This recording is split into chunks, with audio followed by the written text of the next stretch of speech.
What up? What up? What's going on, everybody? Happy Monday night. Thank God Monday is all the way the fuck over. I'm not a big fan of Mondays myself, but welcome to the Men Like Us podcast. The podcast that is made for men by men. Again, I do this show to help educate other cis men out there. This is for you fellas. There's a lot of men out there who need answers and who need education, need conversation to help their growth and being trans attracted, trans amorous, whatever you want to call it, man. And we're about to do that shit today. Today, we are finally having conversation about HIV, PrEP, and, safe sex practices. So, just strap in. I procured an educator, somebody who knows their shit when it comes to HIV and, the spread of it, prevention, all that stuff. So, without further ado, I'm sorry, before we jump into the guest, need to do the ceremonial trigger warning. Trigger warning. This is a show. This is men talk. So we're going to say shit the way that we want to say it because this is a conversation for men. Ladies, thank you for joining us. But just know this is a conversation made palatable to men. So now, without further ado, I will bring on my main man, Mike Brooklyn. Actually, hold on a second. I'm gonna bring on bring on my main man, Mike Brooklyn. What's going on? New York. And then our guest of honor, my main man, Doug. What's going on, Doug? What's going on, y'all? What's up? OG in the house. Man, thanks for joining us today. It's about it's about time we have this. Oh yeah, it's about time we have these conversations about this shit, man. We don't talk about HIV, safe sex. Believe it or not, ladies, men in general, we just don't talk about sex with each other that much. Particulars and all that kind. We kind of avoid that conversation a lot of times. Yeah. It's about time that we talk about this shit. So I want to go through some basics and one-on-one stuff to kind of help educate guys out there. That's where I want to start. But before that, I really want to bring in my man Doug properly. Doug, tell everybody a little bit about yourself. It's not much to tell. I don't know. When we start, well, being a peer educator, counselor, tester. And by the way, peer educator means that I gave seminars about HIV-1 basics because I am positive. I've been positive for 19 years now. I've been a little bit ahead of the curve because I've been in several research projects. Like when Truvada first came out, I was in, the phase 4 research study so that it could come out. I'm currently in a study at the moment that has some amazing, medical points that will bring a lot of hope, hopefully, like the research for a cure. We just finished part of the study. I'm now in the monitoring phase. I've been off my medications for almost a year and maintain undetectable. So they think that it's starting to show major promise. I've taken Truvada, Descovy. I forget the other one. I should have checked. It was one other drug, and then I was on Simtuza before they took me off. I'm just going to put it out there. I'm not a fan of U equals U. So when those questions come up, I'm ready. I have something to kind of explain why U equals U exists. It's important. It's very important. Personally, not a fan of it. Mm-hmm. Okay. Well, look, man, let's I really want to jump into some I guess, can you run us through some of the basic knowledge points that, you find a lot of people just don't have about HIV? When you do these seminars, like the kinds of things that people You Don't don't want know. that. I will babble if we do that. So Okay. I've had people ask some really.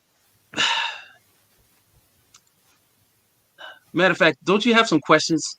Yes, we do. We Let's have just some. do the Let's questions, jump in there. and Okay. then I'll put some anecdotal things and things that actually There we happened to me go. while doing some seminar. Okay, fair enough. All right. So, and everybody, these are viewer questions that I cultivated from groups and Instagram and all that stuff. So, I came up with three. question number one: which activities are most likely to transmit HIV? Okay, I hate this question because it's unprotected sex. Plain and simple. If you're going raw, there's a chance that HIV can be transmitted if someone has it. Now, if you've tested and you've tested and you tested and you never tested positive, and both of you tested positive, or however many of you having sex together have never tested positive, the likelihood of transmitting HIV is no. But if one person is positive and they haven't tested, they don't know. This is the importance of testing.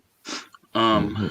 No matter what, you meet somebody, hey, we're going to use condoms and we're going to hold off on the raw sex until we both test simultaneously together. Like you're not going to test a week ahead of me, because that week ahead of me, you could have had sex with somebody else and then contracted it and not know. It takes 10 days for the antibodies to be able to be detected in the test. So it's like, I've heard people say, yeah, well, I test every month. That's good. But if you're not having sex like that, you don't have to. Only if you like some kind of, person that's got to have sex 2, 3, 4 times a week should you test on that level. But when you say activities, are you saying, oral, you saying anal, you saying all that? It's anything you do unprotected sexually has the potential to cultivate a situation where HIV can be transmitted. I'm gonna try to say it that way. Okay, fair enough. What's going on, Brother Trail? Thanks for joining us. What's up? Hey, y'all. Hey, how you doing, sir? To Cookie, or I'm sorry, Michaela. Yes, everybody, if you are watching this, please drop your questions in the comments. We will show them here. We will have our educator, do his best to answer your questions as thoroughly as possible. We are taking questions throughout this entire show. And can I add? Yes, sir. I'm not trying to be all clinical. I'm just shooting from the hip and personal opinions on some of the actual work. Fair enough. Next question. My girlfriend is positive. She swears I can't get it from raw sex with her. Should I get on PrEP even though she doesn't want me to? This is a question I really don't want to touch, but my opinion is, yeah, you should get on PrEP, even with the undetectable, untransmittable situation going on. It's just added protection if you want to have raw sex. So, personally, I would recommend get on PrEP just to be on PrEP if you're having raw sex, period. Even if it helps protect you if the condom breaks. Very rare, but condoms still break. If you want to have sex, PrEP's a good idea. Even with all of the hype, it is a good idea. That's facts. All right, fellas. So next question. Am I in higher danger of getting HIV if my partner anally bleeds? Well, so HIV being a blood-borne pathogen, as they say, it's one of the main reasons HIV is able to replicate in your body is blood. So there's blood, semen, breast milk. Wait a minute, I'm forgetting to. bodily fluids, vaginal fluid, and one other one. It's not. Is it saliva? Can't remember. I should have brought my book out so I could remember that. But yeah, if you're in contact with blood, and if they're HIV positive, now let me say that's important. It's not just coming in contact with blood. It has to be HIV positive blood. So that's a big factor. Okay. So, higher danger. It's danger. I mean, it's danger. I'm sure it's happened at some point with somebody out there having anal sex. Something might have ripped. There might have been some kind of tear. It's definitely possible. Mucous membranes are tough but fragile at the same time. Okay.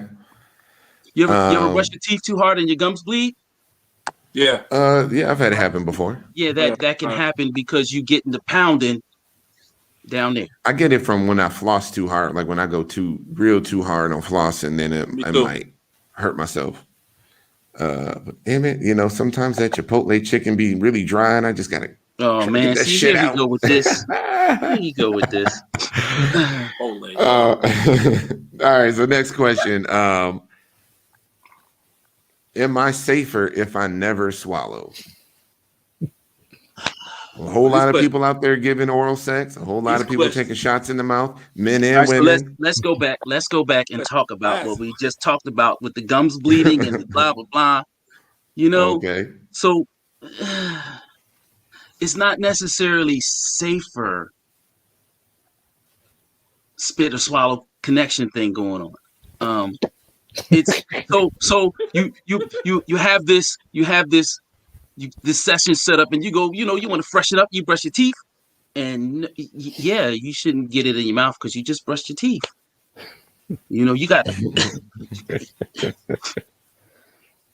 All right, fair enough. Hey man, these are the questions that came in, and I swore to answer them. We got one from a live stream viewer right now. I was getting ready to say I saw something. Yeah. All right. Michaela says, I'm confused to what PrEP does and doesn't do. If you're HIV negative, can you still catch it if you're on PrEP? It's such a slim chance of you catching HIV. So PrEP is very much a medicine that was originally used for treatment, and it got people to being undetectable, better than practically anything was out at the time. So they discovered that it also has a way of stopping HIV from getting into the cells it needs to, which is the white blood cells, the serum in the blood, right? The white blood cells are the soldiers that go out. Did you ever see what is that? What was that show called? It was a movie with Bill Osmosis Jones. Osmosis Jones. I was going to say Ozzy and Drix. But if you ever see Osmosis Jones, the HIV would be attacking the hell out of Osmosis Jones, right? They get inside and then they start to breed, and Osmosis will basically blow up, but then a whole army of HIV virus cells come out. Oh, so it's like the flood on Halo. Yes, something like that. Yeah, when like the aliens, they get inside and they they breathe in that cell, and then the cell blows up and it lets millions more out, thousands, whatever number it is, to come out, and they start attacking the rest of the cells. So what HIV does is like, whoa, Jack, take them out a little bit, you know what I mean? And then the body can start trying to clean them up, and then that's what PrEP does. So PrEP is more of the protective factors. It's holding up the stop sign. Hey, we on duty here. You shall not pass. That type of thing. So it creates an environment in your body where it's very protective. Like for instance, you're having raw sex 2-3 times a week. There's still a slim chance. They actually have some kind of percentage rate is like 98.999 effective protection from PrEP. That's pretty freaking good, but it's also pretty freaking iffy. That's why you use PrEP in conjunction with good condom usage. Mhm. You know. Well, here's another question. This is a big one.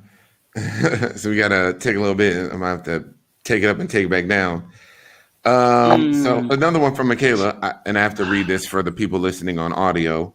I got a real question as a trans woman. I hear this a lot. A lot of trans women feel like they are at higher risk when they are in relationships compared to when they do sex works. I guess they feel safer and have safer sex during sex work, but in a relationship, they trust, and when they catch the virus, I'm sorry, they trust, and that's when they catch the virus. What do you tell girls who believe this dumb logic? So I was doing a seminar, and it's a very so close similar question came up in a seminar, and I almost got fired for my answer because we used to have this answer that was supposed to be PC, and my answer was this. So you're in a relationship, right? You don't follow your partner around 24/7 now, do you? You know, Mm-mm. No. because Nope. it was a woman in one of my seminars, and I said, you don't follow your partner around 24/7. It's like what the referees in boxing say. Does anybody know what they say? Keep your guard up Protect yourself at all times. all times, right? Protect yourself at all times. So the thing about sex work, most times when they do sex work, they require you to use a condom. Condoms have been one of the most effective ways of protecting yourself. So yeah, in a relationship, you do kind of let your guard down. I know you do kind of let your guard down in a relationship. Yeah, we all do. Yeah. Yeah. And that's an important factor to recognize, that if you're not paying attention to your own protection, I was in a campaign where we fought against making criminalizing HIV, and there's a realization that people don't like to hear, but it takes two to tango. Mm-hmm. So that is you're tempting fate. And I'm not saying that you should always be in fear of a relationship, but your personal awareness is what will help you out. You don't have to like be OCD about it, but just your awareness level, and your education about it. Because let me digress a little bit. So Mm-hmm. also in that same seminar I was talking about, there was a younger guy, and he wasn't taking the seminar serious. I was speaking in front of I forget, it was an organization that wanted to get more aware of HIV, and the young guy there, he was I'm just trying to figure out how I can avoid getting the full body karate. And it was like, why are you making jokes? And we trying to have this serious conversation. And this was right after she had asked this very similar question about um, it was like, oh, I had this friend, and she caught it because her husband was cheating on her. And it was like, but we can't always make that blame. Did anybody see Temptation? Confessions of a Marriage Counselor? Yeah. I hate that movie. Yeah. You wanna know why? That shit hits home for me. Mm-hmm. Wow. Yeah, it's like that. So that was one of the things that so my supervisor had to pull me in. It's like, well, what are you doing? Like, you scare people. I said, no, I'm giving people the reality. I'm not here to sugarcoat it. He said, well, just give them the education. If they ask me a question, I'm gonna answer to the best of my ability. Right. Mm-hmm. As you should. So, I mean, at that point, women stop sex working, and, they want to start having raw sex because, they love each other, whatever the fuck. I mean, at that point, why not just jump on PrEP? So I'm gonna be honest with you. Mm-hmm. So yeah, why not? But the fear of PrEP is in the lawsuit that says there is kidney damage, possible liver damage, bone density loss, all of these things. But what they don't remember to tell you is that mostly happens in the people who were, are HIV positive and they were using the drug for therapy, but they're finding it happening to people who have been on the drug for a prolonged time. Like when PrEP first came out, 2 years later, people were like, oh, my knees are hurting, But then you got to remember, one of the things you can't take Truvada and drink. There's too many people that they drink. There's fine print when you get a prescription for PrEP.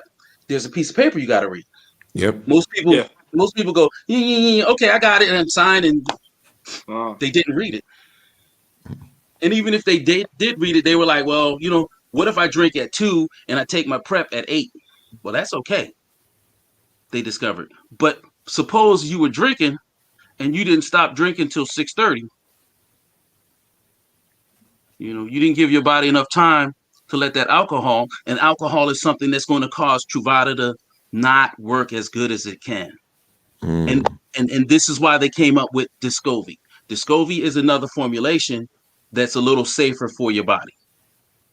So if you're on the Descovy PrEP, you got a little bit better leeway in doing long-term versions of PrEP. Like I said a little bit. Oh no, I didn't say that. But the things I've discovered about PrEP is people think, oh, in 7 days you're covered. Oh, in 10 days you're covered. It's more like, in reality, 30 days worth of PrEP before it can start covering you. Yeah, I was told that too. Yeah. 30 days. Well, I didn't even know that. But I'm saying that's part of the problem. Like, there's people who get PrEP and they didn't listen to the whole thing. They're like, yeah, give me PrEP because I want to go out here and be a freak. Yeah. That's the whole reason. If you're gonna run these streets, you got to get on it. Right. But I didn't get nothing from my doctor, and the pharmacist didn't give me a spiel when I got it. But there is a piece of paper in there. I didn't. You got to take it every day though. The same time. It's a 24-hour release pill. So if you take it at 11, you want to take it between 10 and 12 every time. Yeah. Every day. And that's where the effectiveness is, because once it builds up in your system, you get a leeway. You can probably miss a pill, but then here's the thing: you stop having sex, right? You can go off. You can go off of it. But then do you have to wait another 30 days if you want to start having it again? No, you can just start it when you feel like you're about to go back. Because it could be 45 days, it could be 50 days before you get more sex, or it could be 7 days. Yeah. But in that 7 days, if you take it, you still have. It's not the same amount as if you had been taking it. But let's say you were off for 2 weeks. Yeah, you don't want to have sex at the end of that 2-week period. Or is it 10 days or 7 days? We don't. You know what I'm saying? So. That's the trick about. Well, I don't know. I got to do some more research on the Descovy part. But it is a good solution for the women that say they're in sex work and they're safer. And now that I quit sex work, that's when I'm going to catch it. Like, is the solution for them just to stay wrapping it up, no matter what, or PrEP? Let's say this. Okay. PrEP works best in conjunction with proper condom use. PrEP was designed to be a backup for breaking condoms, and those moments where you just have a quickie because you can't grab a condom, and it's not the 100% cure. You want the 100% cure, you do the combo, condoms and PrEP. You're like 99.9%, 99.8% protected. At least that's what they say. Okay, I have a question. Because I was on PrEP, I was taking Descovy for a while, and the side effects really affected me, and I just fell back off of it. Yeah, side effects affect quite a few people. Yeah. But the things that you do can help that. What was one of the side effects? Did you get nausea, queasy stomach? Yeah, yeah. Yeah, and I'm gonna make you laugh. You could have ate a peanut butter sandwich. That would Wow, help. brother. That would have helped the nausea. Which one were you taking, Truvado or Descovy? Scovy. Yeah, peanut butter sandwich or toast and some bread just to get your stomach to settle. Because Hmm.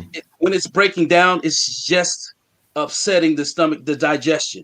So you feeling like you got a little queasy. You want to you know, um, simple solution. A tuna fish sandwich, a light little something would have helped settle your stomach down. Okay. Yeah, man, I have an apple fritter or something like that, or a little kolache or some eggs. I don't know. I learned I had to start eating after the first 2 days. My stomach was just off, and then I just started eating in the morning, just having something down in my stomach went with it, and it was just fine. I haven't had a problem since, but I always eat every morning. Not big, but just a little something. Yeah, you Just just throw it need a in. little something. Yeah. A boiled egg, Hmm. just one when you take the pill. Yeah, I didn't want the medicine in my stomach by itself. So that's why I was Yeah. just like, nah, Mm-mm. fuck that. Yeah, I got a question too though. Yeah, so say you have like a potential partner that has HIV, right? Mhm. What is the best way to discuss the topic without coming across as like insensitive or seeming like too worried or concerned about their status?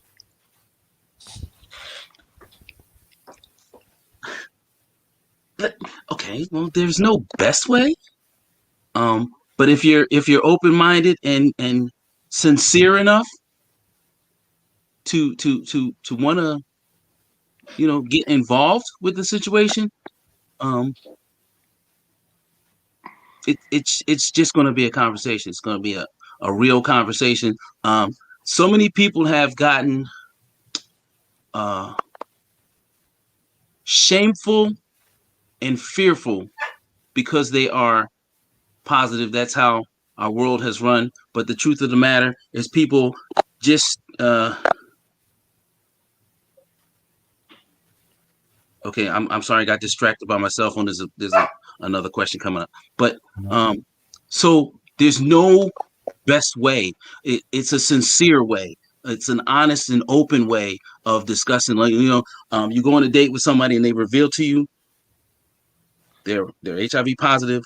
You don't bristle. Oh, wow. I don't believe you're positive. You're so beautiful, isn't it? No, no, no, no, no, no. You don't do that. No, not That's at all. rude. You're like, well, I mean, so are you good? Something like that. And you understand, um, it should just be a conversation. There's no best way. Um, they'll listen. It's none of your business unless you're planning on having sex. Number one. Exactly. You know what I mean? You're just out on a date with a person, third, fourth date, they feeling you, they might reveal it. You might have to say, hey, look, well, I'm going to go get tested. Have you been tested? If you want to broach or breach the subject, you can say something like, I'm really into being tested for HIV. And then somebody can say, well, I did test positive, or oh, I just tested yesterday. You're going to get some situations like that. Dope. So we're going to take another question from the pool of questions that we had before the show started. Where is that? Okay. Hold on, wait. I just go and look at the questions in the chat. You want to take Cookie Neo's question, or should people with HIV take COVID vaccine? Yep. Which one would be best for positive people? They haven't really discovered anything, but your doctor would be best to help you assess whether you should be able to take it or not. If you're doing very well, undetectable very well, your doctor might say, yeah, you can probably take it. The newest thing they said is that they do want to start getting positive people on the list, like bumping them up in the list of the schedule, so to speak, to get on to take them. There are a lot of special cases that they've already done for research, so to speak. Okay. Well, now y'all know. And I was in the doctor's office today, and I found out that none of these COVID vaccines are 100% accurate. Not one of them. Nah. Yeah, none of them are. I'm like, oh wow. I got the Moderna 2 shot. Yeah, me too. I'll go get my second shot Wednesday. Yeah, I'm taking my first dose of the Pfizer on Wednesday, which is 95%. Yeah, but they don't make vaccines that are 100%. That's like that's not how it works. Well, not only that, it's not in the money for them. True. You know, and it may not be safe. Could you imagine having 100% vaccine? You would probably have some weird side effects that you go through, and then okay, so for instance, let's talk about chickenpox. Mm-hmm. I am old enough to remember some stuff that we did in the 70s over chickenpox. Mm. You know, it wasn't even getting a vaccine. Your mama would send you over to the neighbor's house and their child just got chickenpox. You better go on over there and play with that with little Johnny, and then for the next couple of weeks you suffering with chickenpox, but you never get it again. Mm-hmm. You know, but then they vaccinated you anyway. On top of that, your body would actually vaccinate itself, not vaccinate, but would create a immune response to chickenpox where you would never get it again anyway. Mm-hmm. You know, but then there were people who was like, yes, vaccinate before they actually get it. They won't have to go through that, because it was like 3 weeks of hell with chickenpox. Mm-hmm. Yeah, no, I had chickenpox. I remember too. Oh. Yep. Ugh, body was itchy everywhere. God damn. Itching. So we got a question from Kanisha. She says, I'm positive and I have a partner who is negative. We never had sex, but I need him to get on PrEP. How does that conversation look like? Just what she just wrote. I need you to get on PrEP. Right. You know, because I would rather you be more aware of what's going on with the situation. You say, hey, look, unless he doesn't know, then that's some stuff right there. But if he's understanding you're being positive and he's being negative, now I mean, like, if y'all want to get to the sexual part, condoms and PrEP. You know, and if you're undetectable, condoms and PrEP. Hey, look, I'm trying to get busy. I need you to get on PrEP. And if he says, I don't know, well, let's look. Hey, we got these little supercomputers that travel with us. Let's look it up and see, and find out more about it. And, convincing to get on PrEP shouldn't be that daggone hard. No, I shouldn't. I mean, we stay in our mindsets. I don't know. People gonna think I'm kind of, if I'm on PrEP, they gonna think I got it. And no, that's not the case. The case is protect yourself at all times. Fair enough. That's the best mindset.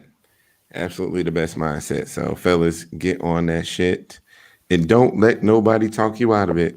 And don't wait till after you caught HIV. Ooh. To have to be on HIV therapy. That's a little different than just taking a pill a day PrEP. What about that the day after pill that they got? What was that about? So post-exposure prophylaxis is when they started doing that was an emergency procedure, and that was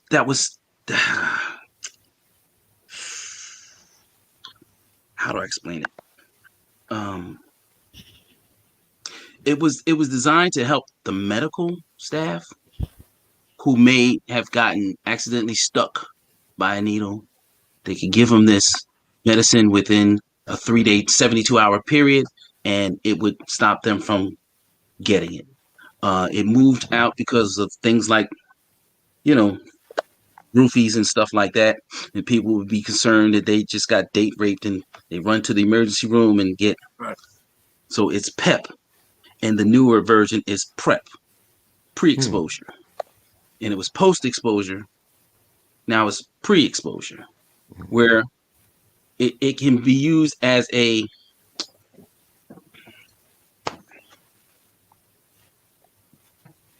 you know how you buy a computer and you put the protection plan on it. Mm-hmm. You know how many people walk out the store and say, I ain't paying that $15 extra for the protection plan? Yep. Yes, it's that thing. Because then you get home and you drop your computer. You're like, I should have paid for that $15 protection plan. And that's what PEP What? is. I'm doing something. Excuse me. Okay. Okay. Where can this maybe you know this, maybe you don't. I don't know. Where can the girl who does sex work get PrEP because they don't have insurance?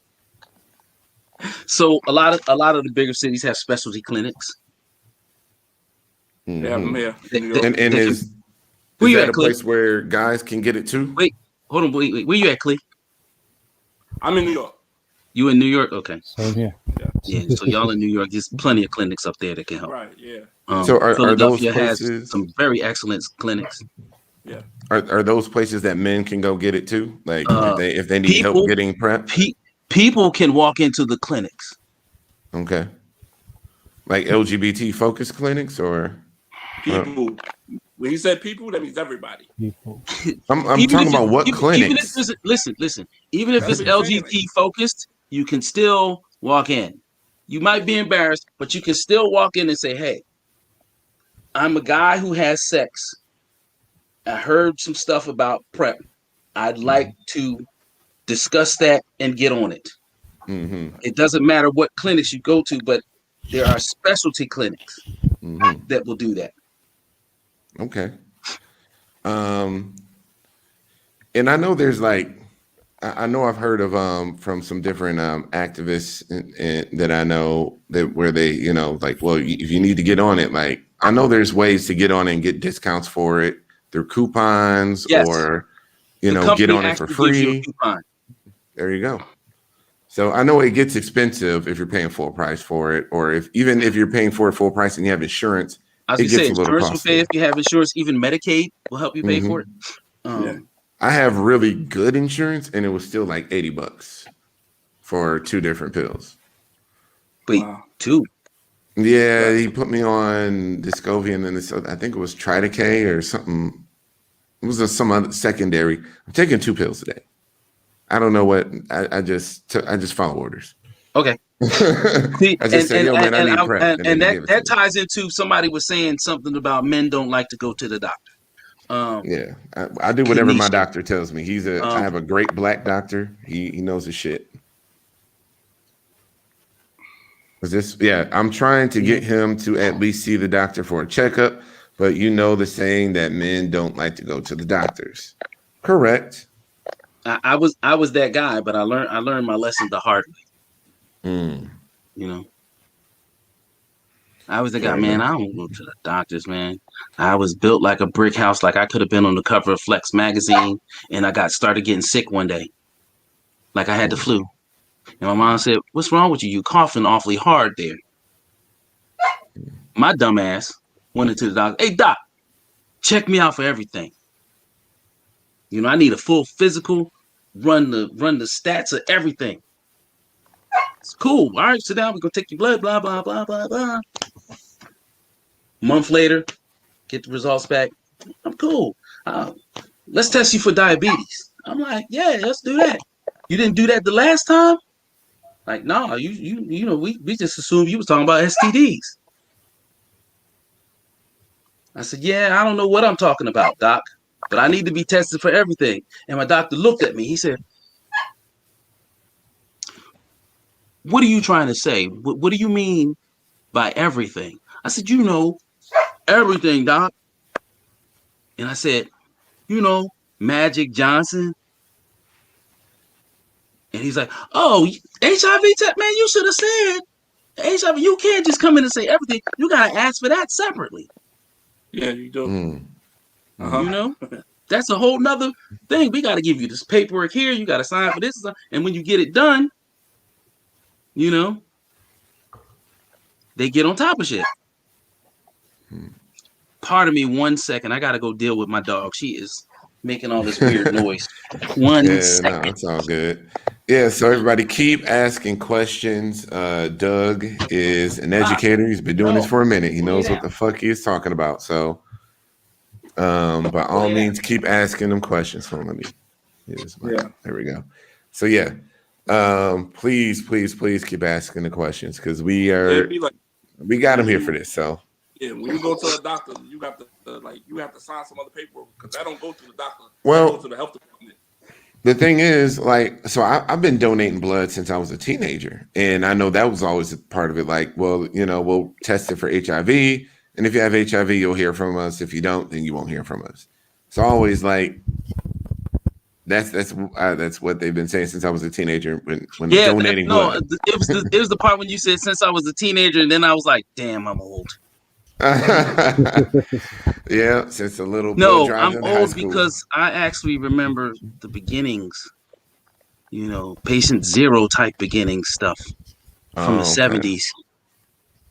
Before they broke down and said, well, this thing is affecting everyone. It's not just the gay men. Oh, okay. Yeah, I heard of that Legacy Clinic in Houston. Okay, yeah. Yeah, Ray was talking about them. Sounds like one of the clinics we have in Philly. Fair enough. Another question from Michaela. How do you get girls to choose to pay for their HIV meds versus pay for their hormones and surgical procedures that are gender affirming? Yeah, that's a question I can't answer. Why would I know that? I don't know. That's a definite logic puzzle there. I think I got probably choose to live. Yeah, no, like, I just never would be in that. I wouldn't be in that situation, so I wouldn't even dare to answer that. That's not in my wheelhouse. Fair enough. We'll take one of these stock questions that I collected from viewers ahead of time, since we don't have any more live stream questions. Can two HIV positive people have unprotected sex or intercourse? I'm not supposed to say yes. But you could. But why would you want to be okay? So the reasons you don't want to do that is if you're on two separate kind of medicines, because then you can kill those medicines and have to start on another set of medicines, which means new side effects, new, what I'm saying, stuff like that. It has been my experience and opinion that that's the only reason not to. But if you've been a couple for a minute and you've reached your point of undetectable, you're not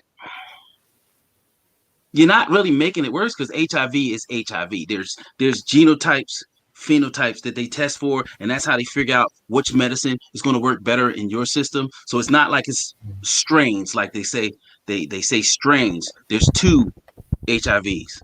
The only reason there's two HIVs is because of a patent where it says, oh, we discovered it first.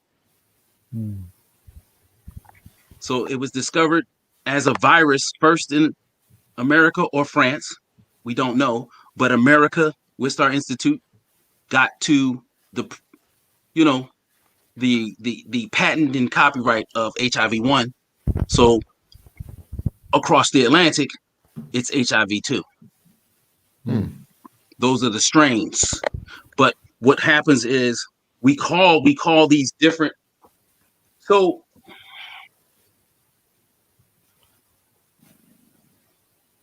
I believe they're now up to like 7 types of medicines to attack HIV. I believe it's 7. The last I checked, and they have different names like nucleoside or nucleotides, and they got all of these names and the PIs and the this, that, and other thing. And now we just got one pill a day.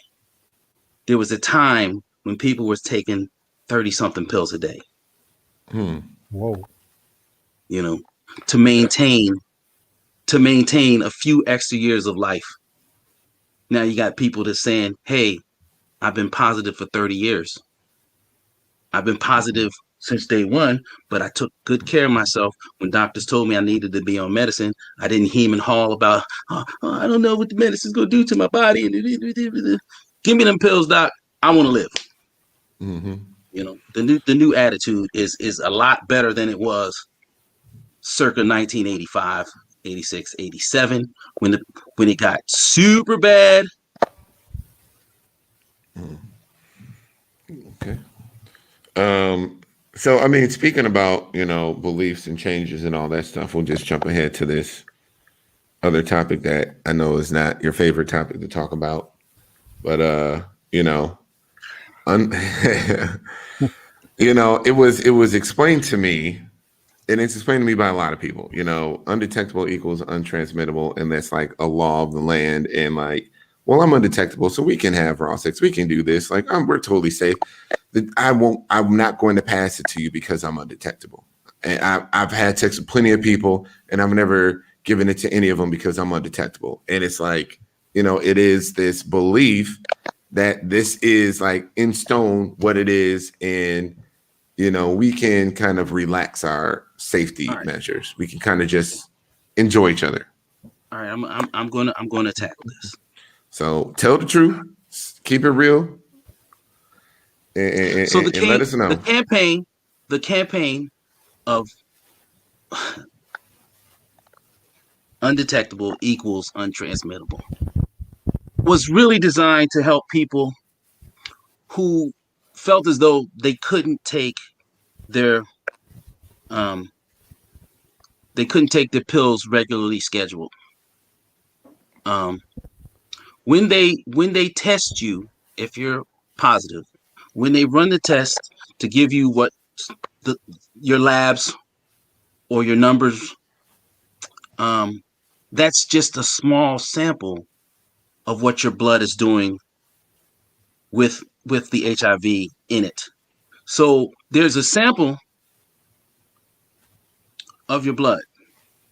It's like taking this quick screenshot and saying that's all that mattered in the whole conversation. It does make you safer. There's less of a chance of transmitting HIV, which is why I said earlier, PrEP and condoms. It's not just, oh, I take PrEP so I can have raw sex. You can take PrEP and have raw sex with someone who is undetectable. There's a slim chance. It's so slim that you can say you're protected. But we don't talk about that slim chance because we rather hear all of the poppies, daisies, and rosies part of the story. But there's a reality factor in this story that we're only talking about a quick sample of your blood. Say you go to your doctor on Monday, and they say, oh, we got that sample. You get the results back 4 days later. But between Monday and them 4 days, when they tell you you're positive, maybe you missed a pill. Your viral load had a chance to make a blip and come back a little bit. This is why it's important that you take your medicine on time as prescribed all the time if you're positive. So you can stay consistently undetectable. So they say, well, if you're undetectable, there's like almost no chance you can give it to anybody. It kind of gives you motivation to stay undetectable, doesn't it? So there's that factor, because I'm not a fan of that campaign. But there's a reality to it, and then there's a reality to it.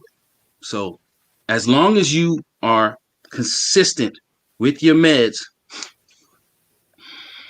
you're pretty good to go. But still be freaking safe if at all possible. You know, we like with the relationship question, and you let your guard down because you want to feel it. You know, you don't want the plastic in the way, you don't want the latex in the way, you don't want the lambskin. I'm gonna take it back to the lambskin condom. You don't want that barrier between you. So sometimes, yeah, it's pretty freaking safe, but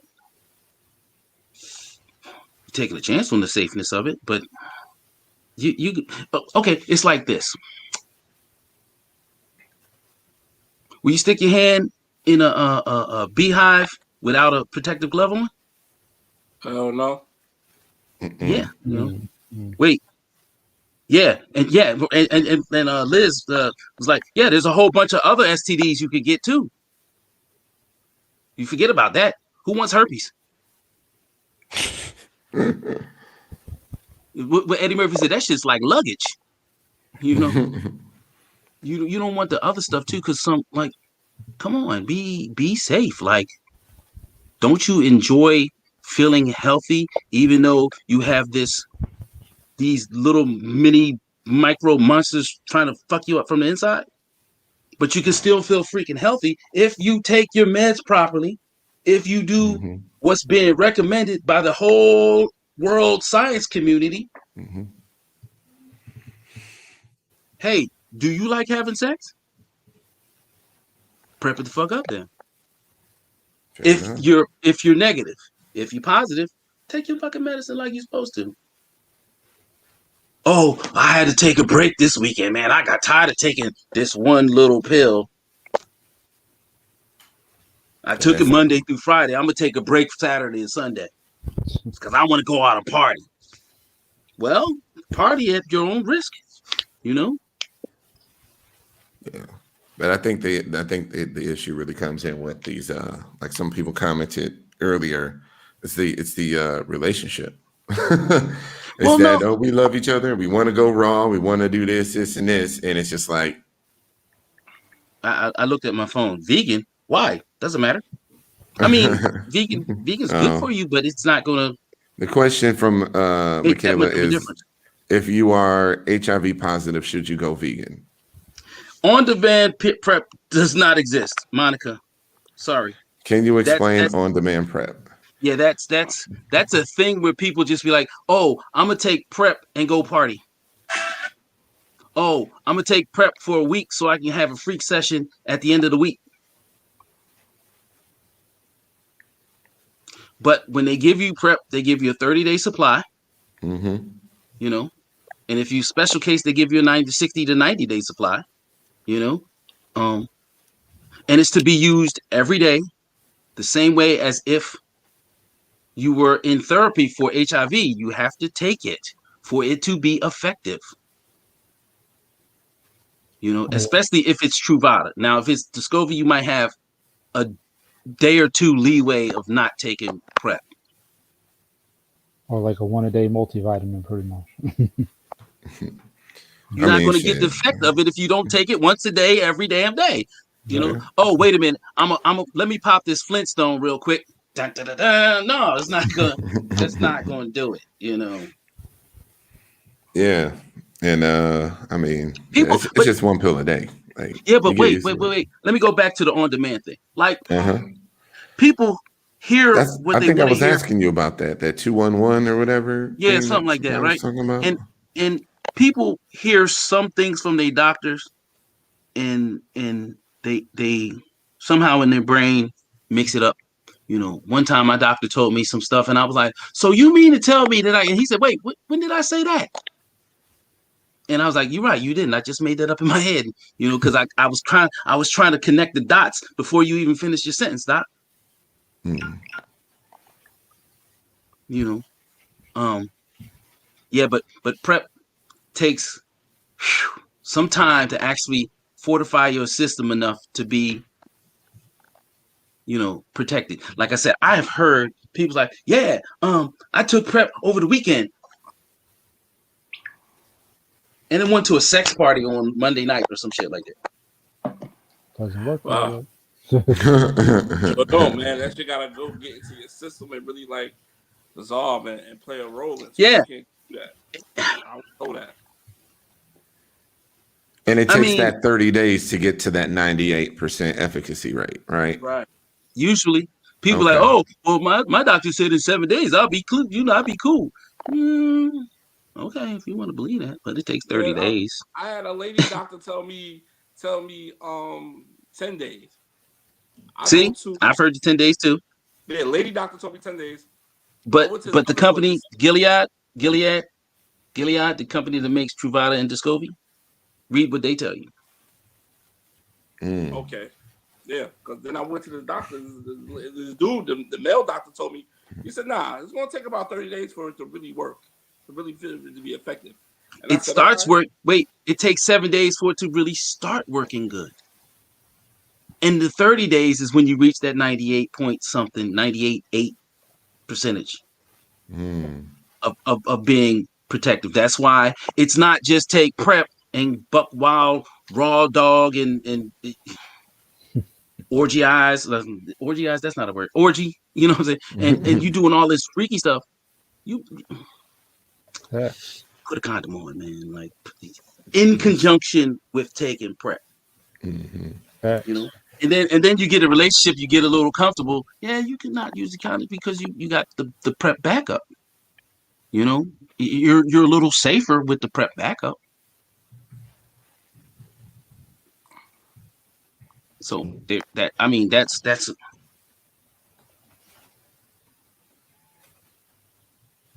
Okay. I'm looking. McKenna? All How do right, we talk so to our cishet family and friends, or friends and family, to get on PrEP? A lot of queer folks take it, but cishet folks feel like it don't affect them. I mean, that was something I'm saying again, in another show. That's ignorant. Everybody should be on it. that's something I got in trouble with giving a seminar. So there was this real Christian woman, and she was like, this is before PrEP was even a thing. And she was like, well, me and my husband don't use condoms because we were talking, everyone must use condoms and blah, blah, blah. And, because we've been married for 7 years. And what I said to her was, men are men, people like sex. And sometimes, I said, what's your husband? Oh, he's a executive in the office. And I said, yeah. That's usually how it starts. Cute secretary that's willing to do the stuff that you neglected to do at home. And vice versa. Because I told you that movie Temptation hits real home for me. She got bored with me,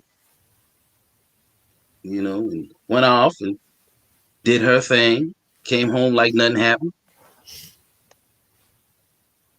That type scenario. And I'm here 19 years positive when they told me, oh, you ain't gonna make it. I said, watch this, I'm gonna pay attention to everything y'all tell me. And my doctor said, well, join this research. I've been doing research for about 13 of those 19 years as a research patient. And they just did a incredible study using I'm gonna just put it this way. They're called BNABs, but I call them supercharged white blood cells that go in and Pac-Man the shit out of the HIV virus. Because they put it in you. They take your blood, separate the white blood cells, supercharge them, and then put them back in with the IV, right? And they come back and say, hey, you know how we say undetectable? Well, you kind of super undetectable at this point. You're better than undetectable at this point. Now I'm not supposed to be talking about my study right now because it hasn't been. It's out, but it's not finished. Have you seen anything about they say that they think they cured this woman? No, but you see that once in a while. Somebody says they've been cured. Yeah, but it's not like the what was his name, the Boston patient. It's not like that. You don't have to go through all that he went through. Now, He went through stem that's cells. That's a different study than what I'm on. But yeah, it's one of those things. Okay. Well, that's dope. That's dope. I hope it all works out because I mean, look, whatever we can do to just whatever the science community can do to just get rid of this thing, Yeah, or at least stomp they it have out. medicine. They have medicine that's like one shot Mm-hmm. for a month of medicine for those people who don't like to take the pills. But I'm sorry, it's not one shot, it's 2 shots. One in each ass cheek. You take a shot on the same day, and you ain't got to come back to the doctors and get the shot for a whole month, whole 30 days. One treatment for a whole 30 days. The treatment I'm getting, they think it might be once a year or better. So yeah, they're doing real research. It's just that it's a lot of people that don't come forward about it. There's a lot of people that, you know, we still talk about the Tuskegee Institute issues, and Mm-hmm. Right. I'm gonna just put it this way: the Tuskegee Institute issue is very important because they cannot do that ever again. They can't just do that ever again without some serious consequences. They can try it if they want to, but that's the real importance of it and why it got publicized like that. And it's not supposed to make people scared of research and all of that type of stuff. Oh. Can you really get HIV through kissing? It used to be no, but now I read it's maybe. It's only maybe because that's had to be some rough ass kissing. It's bloodborne. It's not really like saliva has this much chance of transmission. Blood contact and the other bodily fluids. Saliva has a thing that, like they used to say, oh, you can spit in somebody's eye and give them HIV. That was not true. You would need a freaking gallon, almost a 5-gallon bucket of saliva to transmit it. You know, geez, I wish I had my book because I can run down some stuff that would make y'all just go, what? Because nobody ever told me that. But I went through a state certification program to become a 101 peer educator and a tester counselor and resource agent. Mm-hmm. So I really did keep up with the latest and everything. And sorry. She says, my understanding is that case also involved gum disease. Yes. Gum disease was the gums are irritated enough. So you bleed a lot, right? Is that it? You know what I mean? Okay. All right. Yeah. Okay. Bleeding the mucous gums, membranes, Murphy. Again, let me say it again. The mucous membranes are tough but fragile. Hey, you bit in the side of your cheek, right? Mm-hmm. Yeah. You see how that works, and it heal up really quick after a day or two. It heals up, but if you rough it up, like I said, you brush your teeth too hard and your gums bleed, you might want to hold off for a day or two before you start doing oral sex. You know, yeah, give your gums time to heal up. If you're gonna raw oral sex. There's a big difference. All right. They do have the dental dams out there. See, dental dams. Have you ever used a dental dam? Yeah, my first time ever going and doing oral on a girl, I used a dental dam. Yes. Hey, and how was that? Yeah, just I'm gonna be honest on that experience because it was very uncomfortable. I'm gonna be really honest. It was very uncomfortable for me because it's like, you know, I almost choked, to be honest, when I was doing it. I almost choked. So did you have the polypropylene or the latex one? Latex one. Yeah. They taste like chewing rubber bands. And so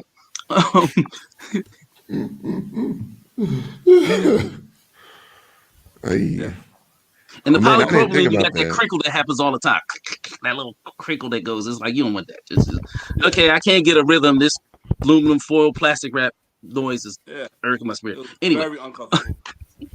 This was back when I was like, I'm sorry. 18, 19. I'm sorry. Like I said, I try to keep it raw and real. Hell yeah. That's what we do here. The thing that gets me the most is misinformation. And when you just get a little bit of it and then you run with it. You know, prep is good, and you run with it. And like I said, people just start doing it. I just started prep today. Let's wait. Hold on. Wait. It's not hook up, and it's not hooking up anymore. Hold on. It's let's do a collaboration. Let's do a collabo. You know, they get on. You know what I'm saying? I just had to throw the collab out there. I hate that. You just replace hook up with collabing. It's like have a little session. You know. I'm just saying. Run a mission, whatever. Goes by many names. Yeah. But yeah, you know, I just think it was like, I think there's a lot of folks out there that use PrEP or believe they believe PrEP is their passport to raw sex. And I think that's the belief that's out there. But there's also a logical reason why that connection happens. You know, they tell you the effectiveness of PrEP. Listen, it's like this: Russian roulette. You got a 6-shooter. You take 5 of the bullets out, spin that chamber, click.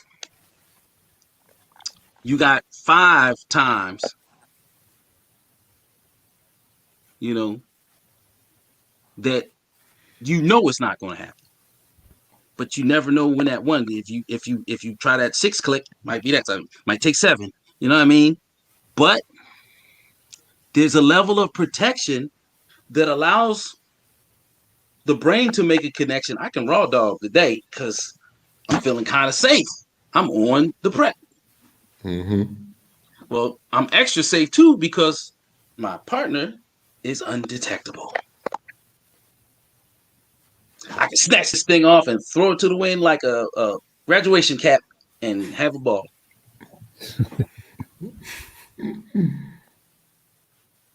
That's the situation that it be for some couples. It's what they jump to. And then but if Joe or Nikki is still raw dogging with somebody else on the side, now you just brought that level of protection down because you added some more to the equation that wasn't in the equation of you and me, not you, me, he, and she. That's what it really comes down to is you know, trusting, putting your trust in somebody. You said the T word. Can we just leave the T word out of this? The T word, the L word. Yeah. Trust, the loyalty, and the H word, honesty. Let's leave that out because I'm going to talk to you from human behavior standpoint. You can be as honest as you want. You're going to fuck up. But the whole thing is you can be as. Oh no, I was just going to say like a lot of that comes from like ignorance or just being uneducated on the topic. No. I'm not talking about that. I'm talking about human behavior. You come home from work, you kick your shoes off. Hey, babe, I'm kind of feeling in the mood. I'm not. That happens once too much in a relationship. Sally Sue from down the block come along and be like, hey, I'll do what your wife won't do. Or Smooth Joe, hey, your husband ain't treating you right, baby. Yeah. Human fucking behavior. You know? So, as a proponent of PrEP, to me, it's like, yo, if you're going to have sex, consider the shit out of PrEP. You know, use it. Use condoms. I'm not a fan of condoms. You can tell I wasn't a fan of condoms. I'm still not a fan of condoms, but there's just some shit when you're in your right mind about yourself. It's some shit that you want to experience. It's some shit that you want to explore. But you're not gonna. Hey, are you gonna go swimming with the sharks and you don't have a chainmail scuba suit on and a cage around you. There's some people that take that risk. I can swim with the sharks. I don't even need equipment on. You know. Hey, y'all remember? I hate to. Oh man, never mind. I'm not gonna say that because I like that guy. I like that guy. You know, the crocodile guy. I would say Steve Irwin. Yes, yeah, I liked him, but crikey, he didn't have to go out like that. Anyway. Shit. Damn. Well, look, man. I'm sorry. Anybody else got any other questions? Fellas, y'all got any questions at all? Anything we need discussed? Ladies watching this, fellas watching this, whoever on the live stream. We got some viewers here still. There's going to be a lot more people watching this after the fact. If you are listening to this or watching this after the fact and you have questions, we can always bring Doug back, you know, for another episode and kind of run through these questions. So, you know, if you have more questions. If I can answer them, I don't claim to be an expert. I'm just saying, like, if I can answer them, even if I can, I'm going to still have fun with it because there's just some things that we have to take into consideration. We don't have to know, but we have to take in consideration that we have to be at least aware of everything, you know? So as long as we remain aware about this chronic illness, that's what I'm gonna start calling it now. It's a chronic illness. It's not this terrible disease that it used to be because we were afraid of it and we didn't do science with it. You know, we didn't jump on the science because the Reagan era didn't want to mention it. Oh, that's a fact. We could have had better medicines than we're just getting this stuff now. But there's things that politically was blocking it because this is stuff we don't want to mention. And, you know, if you don't mention it, you can't help fix it. For instance, a tile comes up on your floor in your kitchen. And you just keep looking at it like, I got to call somebody to fix that for me. You mean to tell me you couldn't replace your own tile? You know, that's what I mean by awareness. You should be aware enough to fix that broken tile in your kitchen. Or, yeah, you can have enough money to have somebody repair it for you, but that still didn't leave you with the knowledge and the know-how of how to repair that tile. You know, it's not hard to do that, but we say, oh, that's not for me. I'm gonna have to pay somebody to do that. And that's why we waited on. There was a group, Act Up. Anybody heard of Act Up? Yep. You know, they were the ones that was like, we want to fix the tile ourselves, damn it. Like, if y'all not gonna help us, who is? Without them, we wouldn't have Truvada, we wouldn't have PrEP, we wouldn't have all of these great therapies. You know, and people hear the stories. Guess who had a Act Up membership? This guy. Oh wow. You know, I only heard of him because of Pose. See what I'm saying? Like they was on Pose, and I'm like, let me. Okay, speaking of Pose, let me tell you about Pose, and I'm gonna make you laugh. Right. I know a couple people who were actually on Pose, right? And yeah, me too. And the real ballroom scene that Pose is trying to bring you was so much better than Pose, man. Really? Yes, God. No, Ninja, Octavius, and Laurent. Yeah. I told you that. Yeah. House of they couldn't give you that ballroom scene. But Doug was probably like actually there, y'all. So that's why I'm taking his word at it. But at the same time, they did have. I was that guy who was on the DL doing the security. Okay. At least he was helping out and not reading poems and shit. But they did have Hector Extravaganza, Jose Extravaganza as consultants. They did have Leomi Maldonado as a consultant as well. So they did have real people from that generation that were, you know, on there. Yeah, Doug, Mike is our resident ballroom expert. He is a super fan. And Jack Mizrahi, yeah. Yeah. So, but yeah, I mean, I didn't until you said that. I would have never known that ACT UP was a real thing because I didn't watch Pose and be like, oh yeah, let me look this organization up. Like, Do you see my eyes just almost come out? You yeah, didn't your think it was eyes a bugged real out. thing? They were real. Wow. This is a TV show in a city at that point I'd never been to. What was the other group? There was a group in New York. The men.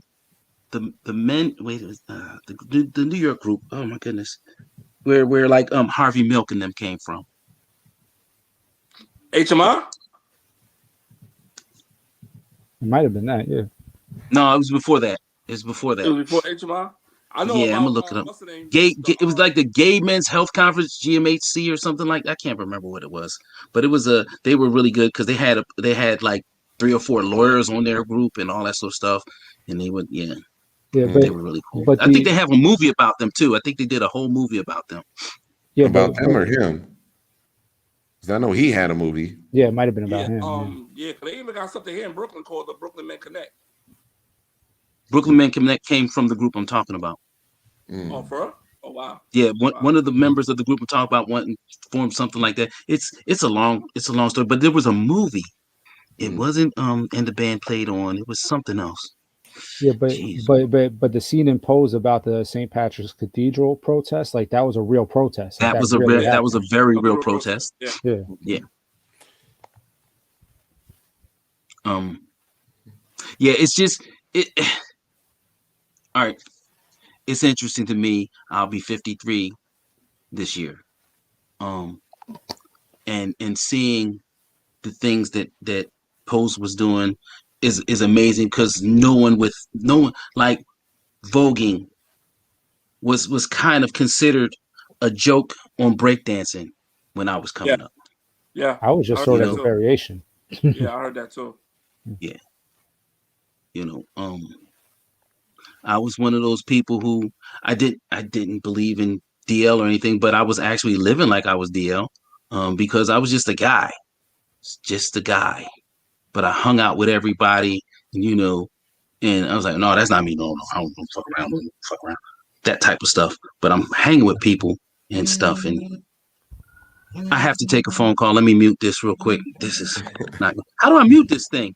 I got you. Well, while Doug is attending to his call, yeah, there's a lot of stuff in Pose that people don't really. I mean, it's a TV show. You're watching a TV show on FX. It's a dramatization. These are not specifically real people. While they may be based on a lot of real stories. Yeah, real people, real events. Yeah, again, it's a fictional story. There's nobody named Blanca. Angel doesn't exist. So when you're watching a fictional story, from the show, the main character MJ Rodriguez. There was quite a few Blancas, but we won't get into that. Yeah, I'm sure. Just like there's a gang of women that call themselves Diamond. Like it's just. But those names, Diamond, Coco, all kinds of. Yeah, right. So we all know a whole bunch of them. So I'm sorry. Go ahead. But fellas, just to let you know, I do have to head out because I gotta get up in the morning for work. What time? Oh Lord, it's 12 a.m. where I'm at. Yep. So let's wrap this up then. I'm with that. So, Mike, tell everybody where they can find you with your podcast and everything.